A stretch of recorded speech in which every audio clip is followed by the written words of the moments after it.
to turn this over to our two speakers. Let me give a bit of introduction.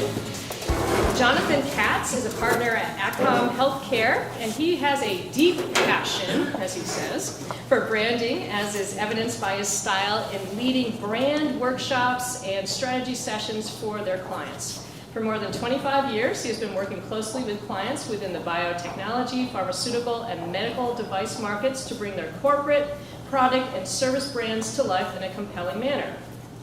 Jonathan's pragmatic approach, which we appreciate, Jonathan, is to branding, which puts objective-driven strategy first. It is a proven methodology that continues to serve our clients well, whether launching innovative treatments or helping existing brands capture additional market share.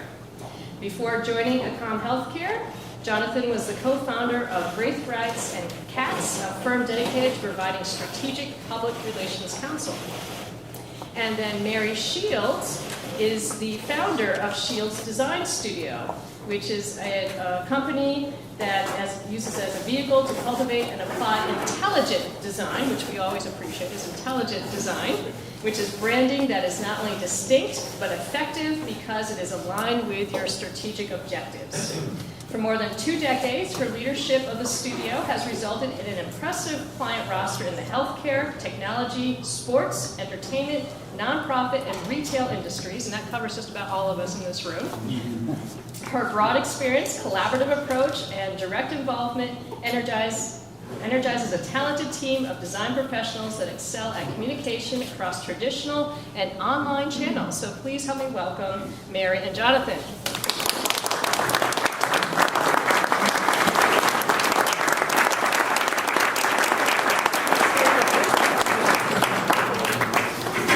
Everybody. I really appreciate the opportunity to be with you. I know Mary does as well.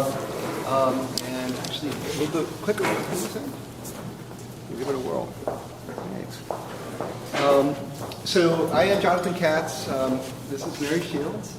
Mary and I have worked together for over 20 years now. So we're just starting to get to know each other.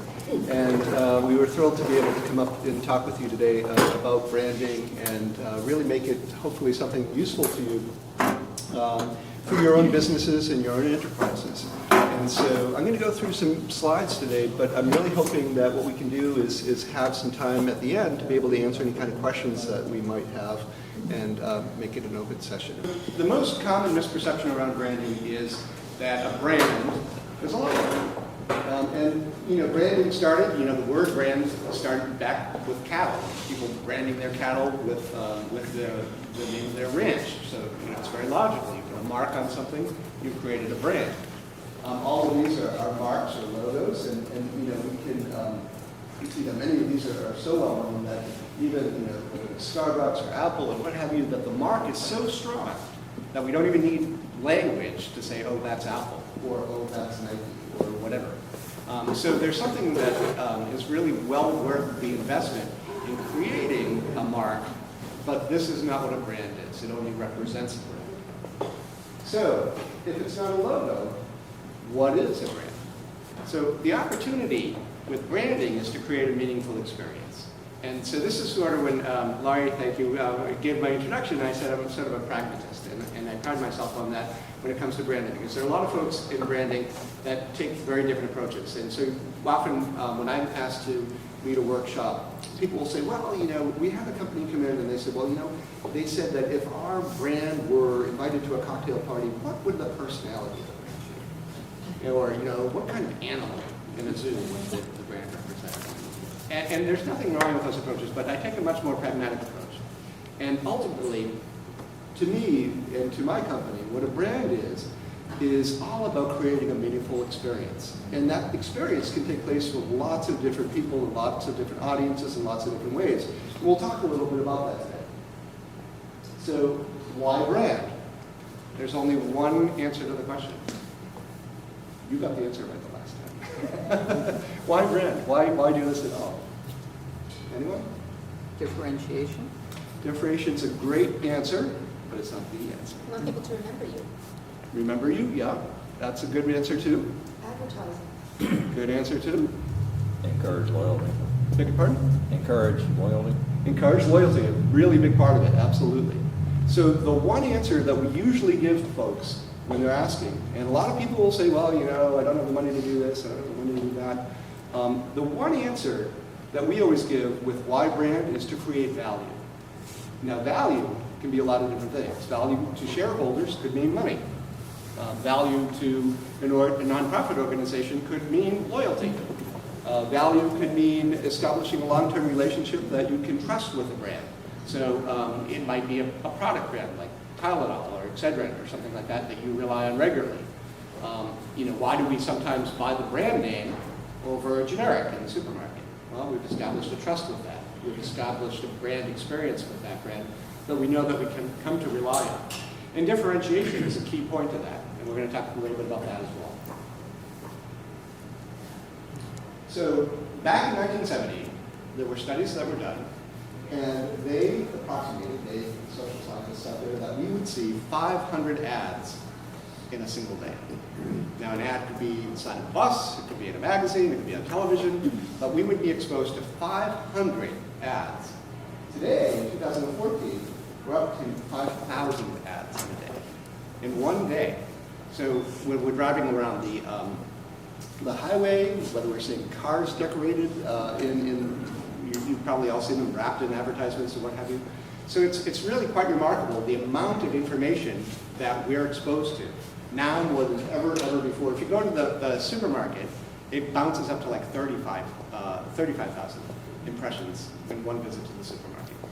So it's really quite remarkable. What it means is that there's a ton of saturation out there. So what's going to make you or you or you notice my brand and value it? So this is where differentiation comes into play. And so what we're going to talk about are 5 strategies that you guys can embrace and put to work in making your brand get noticed. And one of the things that will come up often is, well, you know, I'm just, you know, a sole practitioner. Or, you know, I only have 3 employees. Or, you know, I have so many employees that, you know, we've got departments that are responsible for this. Or we don't have a large budget for branding. And our theory is always that you're going to communicate in some way or another. So whether you're going to spend $1, $10, $100, $1,000, or $1 million, spend it in a way that keeps working toward your brand. And make sure that you're being consistent. We'll talk a little bit about some of these things in the 5 steps, if you will. But be deliberate about it, because you know you'd rather spend $1 and then another dollar another day in the same direction than one-offs, if you will. And because ultimately, when you do things in a fragmented approach, you're not really reinforcing that brand. So we'll talk a little bit about that. So number 1, how well do you know your audiences? So a brand really does start with the audiences. So who's out there that needs to communicate with our brand? And one of the most overlooked audiences often is that we have internal audiences and we have external audiences. So often we think only of our external audiences. So, oh well, it's our customers. It's, you know, the housewives are going to call the plumber, or it's, you know, the person that is going to sell us our new this, that, or the next thing. And, you know, we don't think of customers as being a lot of other people too. So the person who answers the phone in the business, they're an audience. The person that experiences the brand and loves it and tells a friend about it is also an audience. So audiences can be internal, they can be external, but it's really anyone who either advocates for the brand or is in a position to. So the people that we're trying to attract aren't only just external. It's also internal. So 2, how well do we know our competition? So we're not the only game out there. We're competing with others. So, you know, what are they doing? What are they doing successfully? Where are the holes? Where are the gaps? What are they not doing so well? What do customers of theirs like about them? What do they not like about them? How does that fit into what our offering is?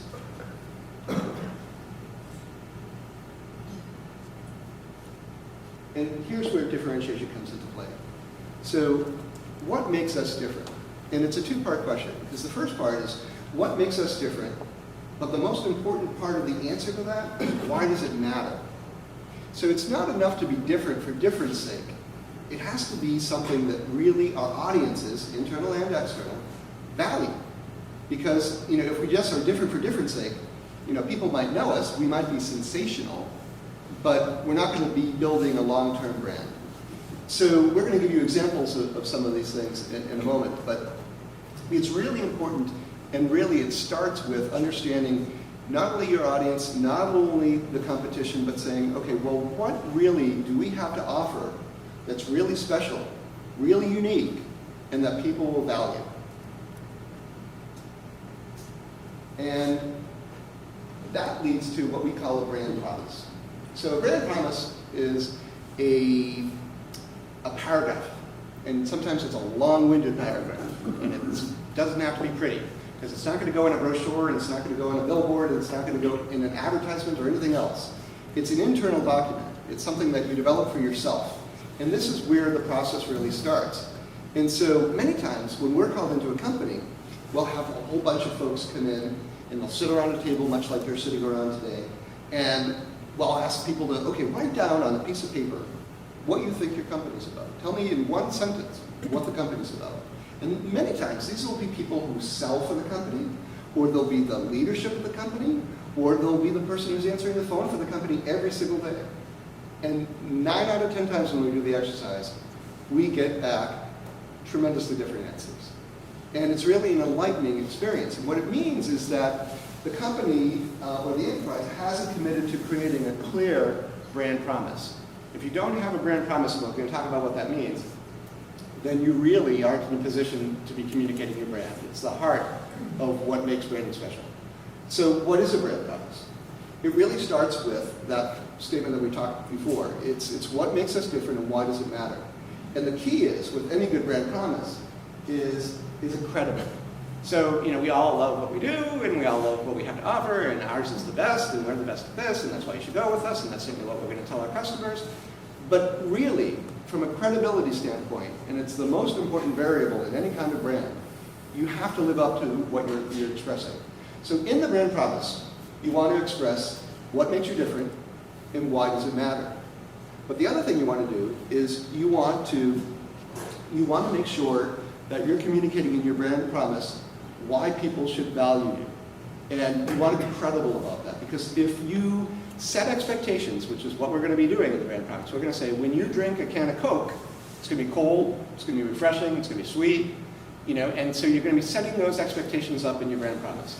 And people are going to experience the product. They're going to go to a Coke machine, they're going to take a sip, and if it tastes like motor oil, you're going to have a problem. Right? So when you set those expectations in the brand promise, it's so important to be credible, because when there's a disconnect in the brand experience, when people interact with it, that's when there's trouble. But it doesn't have to be as overt as having a can of Coke taste like motor oil. It could be, we're ABC company, we're friendlier than anyone, until you call us. And the person answering the phone is a grunt, where you have to press 1 for this, 2 for that, 3 for that, and go on and on, right? So you've got to walk the walk, and you've got to live up to what you're saying here. It's better to be pragmatic.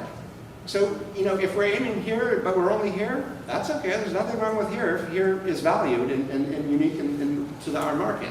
So embrace what you're good at and make it valued. Number 4, how do you express your brand, and are you doing this consistently?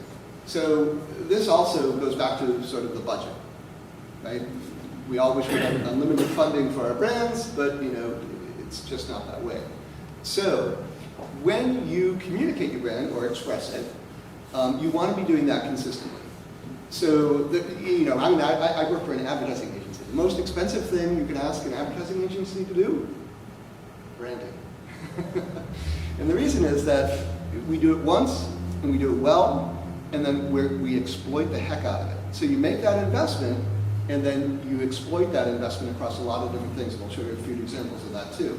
Now, even if there's not a lot of money to invest in the brand development to begin with, know what makes you special. You don't need an outside firm to come up with what your brand promise is. You don't need an outside firm to really start understanding what it is that makes you special and how you might want to express that. But remember, when you express it, there's lots of ways of expressing it. You might pay for an ad. You might, you might have a website. You might have lots of different ways to communicate, but you want to express it consistently. And it goes back to that first slide when we talked about the marks, the logos. So, you take the Starbucks logo. Again, no words on it anymore. It's on the coffee cup, it's on, their signs, it's immediate. And that's great that it's visually immediate, but again, if they didn't have the service, if they didn't have the culture at Starbucks, if they didn't invest in their employees the way they do, then all of a sudden that brand starts fragmenting. And so, I go to Starbucks in the morning, and the person behind the counter knows my name, they greet me, it's all part of the brand, just as much as that logo is. So again, I think you've got to consider all the ways you can express a brand, and every expression matters. It really does. You want everyone to have a good brand experience. It's not optional, it's mandatory. And in order to do that, you've got to train people inside your organizations, whether it's one employee or 100 or 1 million, to really all be on the same page. Again, it goes back to that brand promise. So number 5, how will your brand evolve? So we might be thinking, well, we just started branding, now we have to evolve it. The key with a good brand and good branding is that it's built to be able to evolve. So I'll give you an example. Everyone's heard of the brand Volvo, right? Volvo. So what's Volvo known for? Safety. Safety, absolutely. So you know what Volvo also was known for? A number of years ago? Boxing. Ugly, but safe. Oh, sorry. And so they actually, and it was fairly to their credit, they actually, I don't remember in this presentation, but they actually ran ads that called their own cars ugly and boxy. Literally, those words in their ads, but safe. And so it worked for a long time, a real long time. But then sales started plummeting because all of a sudden, SUVs came out and what have you, and all of a sudden safe is great, but it kind of looks really nice. I wouldn't mind having something a little unsafe, maybe if it looks better. And so sales started going down. So what did Volvo do? Did they leave safety? Did they say, well, okay, we're no longer the safe company, we're now, the sexy car company? No, they didn't. They kept on holding on to safe, but they made safe sexy. So they started introducing much better looking cars, but they didn't say, hey, we have really great looking cars now. They said, look how safety can look. You now can get a safe car in the style that you'd like. And so today still, drive safe. That's their slogan, and they evolved. So again, good brands do evolve, but they're very cognizant. And part of the reason why good brands evolve is just like the Volvo example, markets evolve. What people want today isn't necessarily what they'll want tomorrow or the next day, so you have to move along with it. But again, don't leave what makes your brand special. Find a way for making that work and fit. And so again, just don't give up what makes your brand special. So it's interesting because I assume that we've got a lot of different types of enterprises represented in the room. And it's really neat. My basis of business is in healthcare. So I work with biotechnology, pharmaceutical, and medical device companies.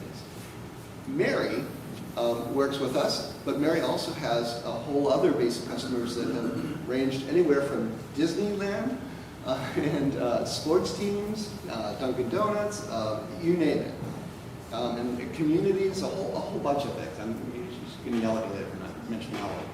But the interesting thing is that the 5 things that we talked about today apply to whether we're talking about Dunkin' Donuts or whether we're talking about a new drug that's coming on the market or whether we're talking about Joe's Plumbing down the street. And we're going to show you a few examples of that. And it's interesting because you'll know some of these. The table over here, I should step out of the way every few minutes. But even in brand evolution, when Mary started working with Winchester Hospital, the upper left image was their logo, and that logo evolved over time. But it's interesting, even from taglines of award-winning care, closer than you think, to even today's Winchester Hospital logo of advancing health, advancing care. They're embracing what makes Winchester Hospital so special. And they want to make sure that folks know that, it's not just, if you will, a community hospital the way many people think of a community hospital, but that this is a place where you can go to make sure your health is state-of-the-art because it's got state-of-the-art facilities and we're advancing care together. And so even in representing that, I apologize, this is projecting a little dark, but you can see that we're communicating that tagline in a very bold way, and we're communicating in a very warm, professional, consistent manner. And so these are just covers of pieces of annual reports, but the annual report is a big thing because it does represent your brand to all your stakeholders. Another example, so from Winchester Hospital, a fairly large organization, to a sole practitioner, Anthony is an architect. And Anthony has a lot of really neat experience. She also has, in addition to her architectural firm in the front of her firm, she's a pretty savvy marketeer herself. She opened up a shop, and she brought in a lot of neat artwork and furnishings to try to draw people into her practice. And then when they were there, they could talk also about, we can do this and that next for your home or your office and things like that. So one of the things that we did was we positioned, it's very difficult to see, I apologize, but drawing the right conclusions is her tagline, if you will. And the idea was that she's got a lot of experience and she knows up front how to plan and avoid a lot of pitfalls. So drawing the right conclusions was something that she really, really liked because she thought it would resonate with her audience. And she really, the Anthony logo that Mary came up with is, very Newbury Street, if you will. And, we wanted to try to create a brand that was going to really resonate with folks with means, and that made Nancy a little different than your average architectural firm. So again, you'll see anything from letterhead to ads to you name it. But again, the brand is carried forward in a very consistent manner. Tumble Home Boat Shop, a fantastic organization in upstate New York. And this is a gentleman who, his name is Reuben Smith, who's been a boat builder for not only his whole life, but also generations of his family. And he had a remarkable opportunity to create his own brand and his own boat building shop up in upstate New York. So again, what was really interesting about this was, okay, so what makes our boat shop different from everybody else's? Because there's lots of boat shops. The amount of history and craftsmanship that this gentleman has from not only his own knowledge, but the knowledge that his family instilled upon was remarkable. I mean, really remarkable. And so the tagline that comes through all of Tumble Home's work is historic craftsmanship. And the people that want to embrace this brand value that. So it's not only something that he's proud of, but it's actually, moreover, something that his customers are looking for. So his brand promise has everything to do with historic craftsmanship and getting the level of quality boat building that's unique only from this very special organization. And again, this was a shop that had a very limited budget. So what you're seeing on the right is an ad, and what you're seeing on the left is a letterhead and a logo and things like that. And they've grown since, but that's how they started. They didn't have any more or any less than that to get them going. But they recognized that, okay, well, if we're going to send out letters to people and what have you, we should have that be consistent with that, and then they go to our website and what have you. So they knew enough to create that brand and express it consistently, just as we talked about, every expression matters. So, in my neck of the woods, healthcare. This is a company up in Burlington. They make a device that's really remarkable. It shows you the inside of your arteries, not only for what's there as far as architecture, if you will, the structure of the arteries, but it also can tell what the vessel walls are made of. And so the big deal there is that if you have plaque in your arteries, and that plaque is made out of fat and lipids, you're that much more likely to have a heart attack.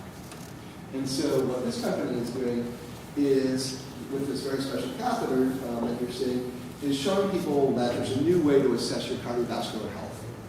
But everything in healthcare, especially in this market, looks really kind of stodgy. Everything's red because it's cardiovascular. It looks like, it was done in 1950, no disrespect to 1950.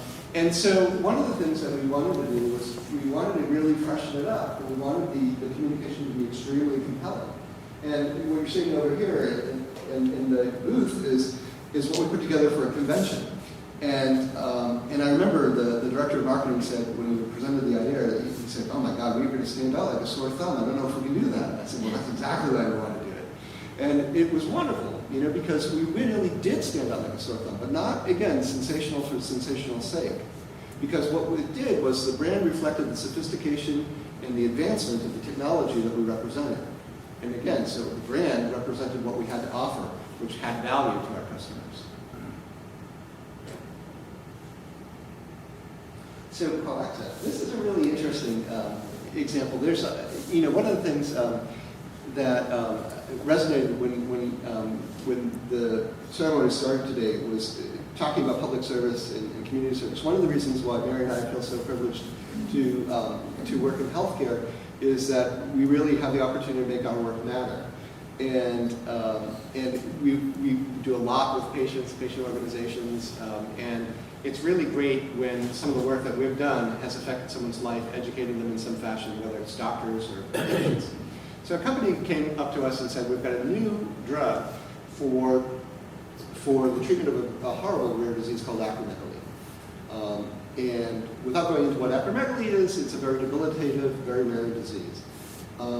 And this company had the very first oral formulation for a treatment. All of the other treatments, you have to have either what's called an intramuscular injection, which is very painful because it has to go into muscle, or a subcutaneous injection, which you still don't want an injection if you can help it. So this unique company was able to come up with a pill, first of its kind.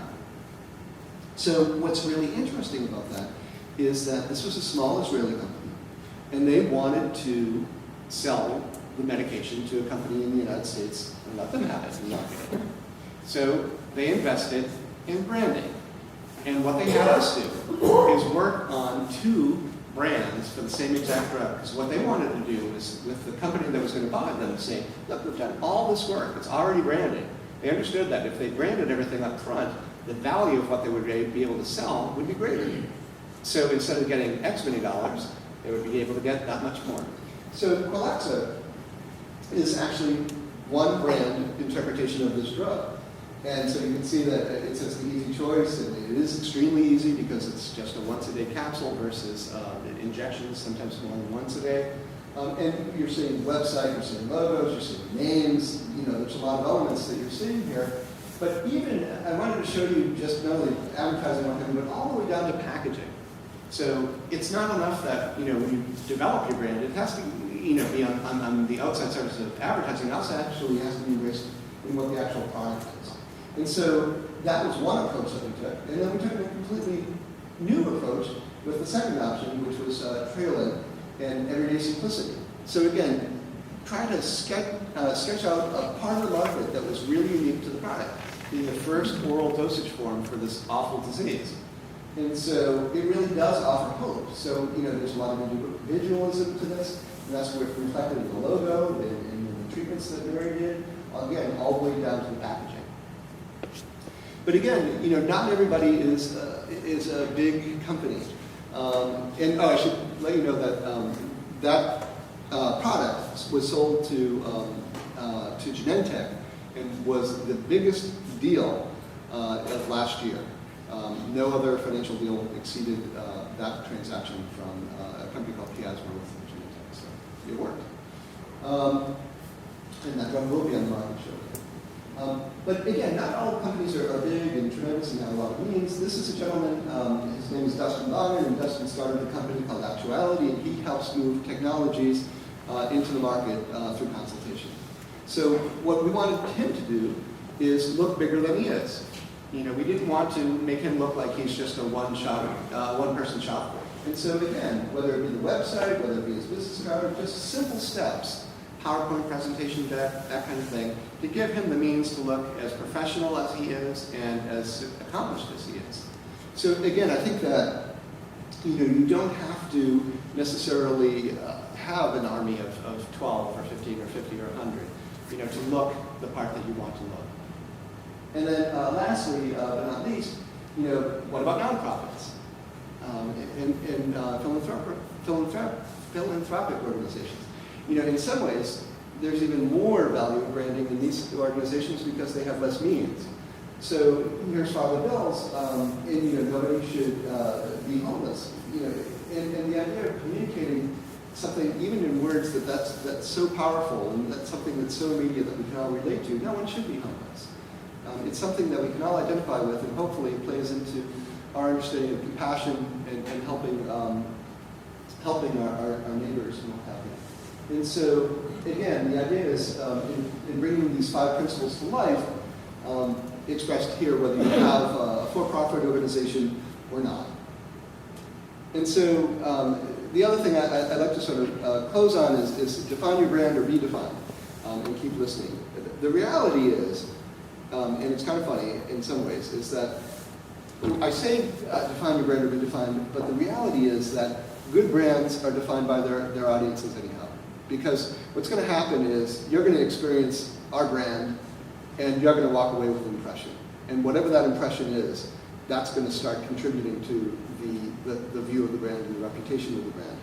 And so the key here is that you have a say in that in the beginning. You have a say in making sure that your brand goes the direction you want. So, there are brands that have gotten into trouble, right? Whether it be regulatory trouble, whether it be financial trouble, what have you, and you'll see sometimes a rebranding. Because sometimes, it necessitates that.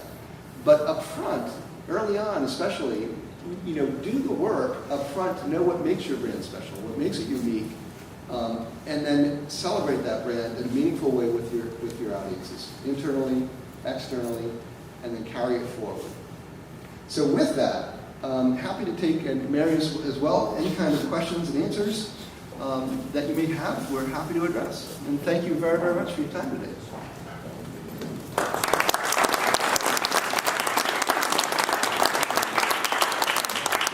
Does anyone have any questions? Sure. My question is, I currently work with Northwestern Mutual, but my branding would be me. So how do you sort of, so it really isn't, it's my name, I guess, would be the brand. Sure. How do you go about doing that? That's a great question. So the question is, what happens when really the brand comes down to you? You may work for a company, but you're representing the company. And so the key is, and there's a lot of really interesting articles about this because there's a lot of thought right now about branding people and that you are your own brand. And so I would say that, 2 things. One, you do work for a company. So part of it is saying, okay, what's inherent in that brand? What's inherent in the corporate brand that you embrace and that you value and that your customers would value? Because what you value means that you can embrace it, you can own it. But part of it is also, what are your customers? The people who you want as customers, what are they going to value? And so you want to instill that in your own personal brand. So, some people value, a very conservative viewpoint in finance, for example. Some people don't.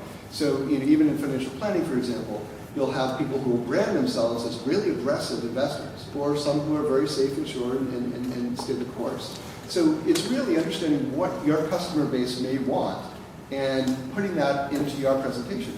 Part of it is how you carry yourself and how you lead those conversations. And what's come to be known as the elevator pitch, the 30-second story, right? If you're not telling that 30-second story from your customer's point of view as opposed to yours, then you're in trouble. A quick story was, and again, I apologize because it's in healthcare, but there were 2 companies. One was called Johnson & Johnson. The other one was called U.S. Surgical. And these 2 companies battled each other. They battled each other for years and years and years. And what happened was they'd go up and say, well, I've got this, and you want this because it's much better than that. And then the other guy would come in, no, you want that because it's much better than this. And what happened was they lost sight of their customer, both of them. And so the customers lost interest in both companies because no one was paying attention to what the customer wanted. Same thing in the situation where, with all of us, we have to pay attention to what our customers want, because without that, we can't create that value. And so I would say that with a personal brand that we all represent in each other, whether we're representing ourselves or whether we're representing a company, we have to find what's inherent in that company, what we can take ownership of, and why that holds value in our customers' opinions. Yeah. How do you assess an established company to see if the brands align? Really good question. So the question is, how do you assess an existing brand? And whether it's working, what's effective, what's not effective. And it's a really important part. What we recommend is, and it's a horrible 2 words because everyone cringes when I say it, but market research. But market research doesn't have to be, $1 billion study, right? Market research, through tools like SurveyMonkey, right? SurveyMonkey is an online resource or conducting service. It's never been easier to get some opinion. Or, a focus group. And a focus group doesn't have to be someplace where you have a special facility, but you can invite, 3 or 4 customers to your office and talk with them. But what we like to do, and what we recommend doing, especially when we have the opportunity to start a branding project before something's really gone too far, is we like to survey that market and understand what people are doing, how the brand is currently perceived, because we form a baseline to measure from. And now you can do that at any point in time, but you learn so much from that, and you want to make sure that you capture your different audiences. So in a hospital environment, for example, we've got doctors and nurses and all sorts of practitioners that form the basis of the hospital, but we also have patients. We have community leaders. We have a lot of different audiences. So you want to make sure that you capture that input and feedback from all of the relevant audiences, as well as the people who are working the desks. Because ultimately, that's when you can start picking up what's fragmented. Gosh, I never knew people were thinking about our brand like that. Gosh, I believe that the brand is this. Sometimes the person in the corner office thinks one whole way about a brand, and then no one else outside that office thinks anything like it. So it's really important, and the way to avoid having the messenger shot is that it's not me saying it, it's our customer saying it. And so, any good business person, again, whether it's one person, represent one person or a million, knows that, customer opinion matters. And so, again, there's tremendous strength in understanding your customer base and being able to speak from that. So to answer your question, understand your customers and survey that often, and at least once a year. And make sure that what you're communicating is effective. And it's less, did you get our brochure? And the brochure, make you want to do this, that, and the next thing. It's more, what are your thoughts about our hospital? What are your thoughts about the service? What are your thoughts, when you've experienced the hospital? That kind of thing. Because then you can move the brand along in different ways. Because the truth of the matter is, this gentleman loves blue, and this woman hates blue, or you love this word and I hate that word. There's tremendous subjectivity in the creative execution of the brand. But so long as the brand experience is what you want it to be, then there's the room for acceptance in that. So even when we looked at some of the marks earlier, we could take a look at that and I could say, oh, that's a really nice logo, or that's a really bad logo. But beyond the mark, despite what I think of the Apple logo, let's say, although that's a good logo, some people might not like it. But it's the experience that's been wrapped around that brand. It's the spirit of innovation. It's the spirit of community. It's the spirit of involvement and change that is all around Apple. And it's that experience that makes people walk through those doors, not necessarily the Apple logo. But the Apple logo is identifiable anywhere without even any kind of language around it. Yes. I've never approached a marketing agency, but is it something that is affordable for a small business or for nonprofits, or is it only for the big companies? Yeah, that's a really good question. I would say that it's for everybody. And the reason why I would say that is twofold. One is that sometimes, I think the greatest value that a marketing organization like the one Mary and I represent is perspective. Sometimes you're so close to it that you can't see what's sometimes right there in front of your face. And it's not because of ignorance, it's not because of anything, it's just because your day-to-day is forcing you to pay attention to, keeping the lights on and everything else. And so we can challenge you to ask by asking you certain questions and causing you to reassess. And so I think that there are all sorts of levels of organizations. You know, you're going to go down to Hill Holiday? Probably not. But, you know, we've worked with companies that, like I said, are big organizations, and we work with, you know, someone like Anthony, which is what we wanted to show you that, you know, Anthony is herself. You know, she's, you know, one person. And so, you know, I think there's no excuse for any brand or organization not to take care of its branding and not to have assistance. The other thing is don't squander the opportunity to do some of the homework yourself. So even something like the brand promise, and start thinking about that. Think, okay, well, what makes us different? And why does that matter? And who does that need to matter to? That's stuff that you can start thinking about on your own, so when you do engage a group, you'll have some of that up front, and you'll have some brand awareness of yourself, or self-awareness about your brand that will be really valuable to the people you work with. Other questions? Yes. As I think you pointed out, when most people think about brand, they think about the visuals, the Yeah. logo and that sort of thing. And to me, one of the more important things is your voice as a company. That's right. And one of the things I've struggled with throughout my career is that my personal personality and preference is to be more playful and to tell some jokes, to have everything, the website, brochures, whatever, be just a little more casual and that sort of thing. But I know that people shy away from that because it's so much easier just to be standard professional. Here we are, Sure. do the right thing, and Yep. nobody will question it, and we'll all be okay. Do you have any cautionary tales about going too casual Sure. or playful? The answer is not going to surprise you, probably. The answer is less about you and more about who you're trying to appeal to. So, and there's a delineation that's important to make. So part of it is understanding the tolerance that your audience will have for that approach. And and again, I don't know what it is that you offer and what have you, what the brand is about. But if your audiences have an appreciation for that, and might even choose you for that because it makes your brand different and unique, then there's a reason to do that. Now that also, the delineation I wanted to make was that we all have different personalities. And we all have strengths, weaknesses that allow us to go as far as we can and also hold us back. So we have to sort of do a self-assessment and say, okay, what can I do within myself, and this goes back to your question a little bit, that can make the brand work? So if you have a great sense of humor, let's say, well, use that. But it doesn't necessarily have to be on the website, or it doesn't have to be on the sales brochure, but when you're meeting with a client, or you're on the phone, make that brand come to life through that voice.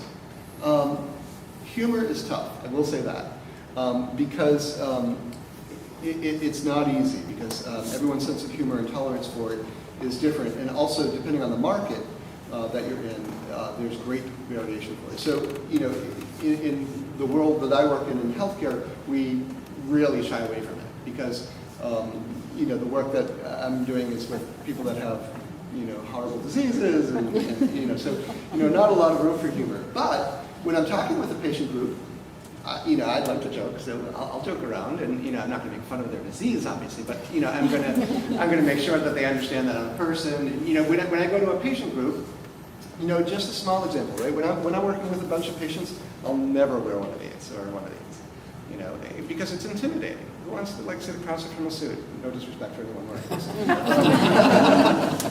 But I know that I want those patients to open up with me, and so I can't come across as Joe Businessman.